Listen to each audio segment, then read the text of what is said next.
It appears that some of the paradoxical responses that Lithuanian society presents in many surveys might pertain to how there is a degree of othering with the East or Russia as a response to historical circumstances.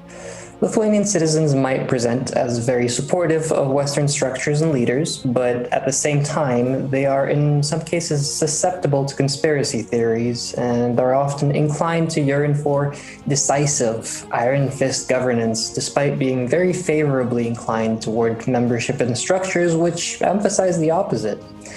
There are a number of explanations for this, but one potential perspective that might be less explored is an emphasis on distancing ourselves from the East and/or Russia.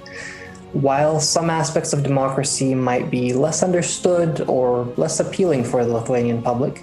the drive to escape Russia's clutches persists to these days, with barely anyone perceiving Lithuania as part of the quote-unquote East. The divide in regard to perspectives on civilizational or geopolitical positioning exists mostly in terms of whether we see ourselves as part of the West or somewhere in between, and there is validity to both approaches.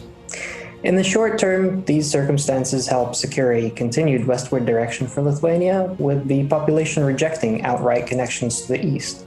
However, in the long term, it becomes a question of whether the state will be able to or will choose to continue cultivating a Western identity, both in terms of perceptions of the West in general and the values and rules that Western culture entails. Insufficient cultivation of understanding and awareness of democratic systems and the expectations that this brings might not lead the country down an eastward path of aligning with Russia and China, but it could bring about confusion when or if the anti-East inclination fades, while concurrently large swaths of the public remain inclined negatively regarding Western values.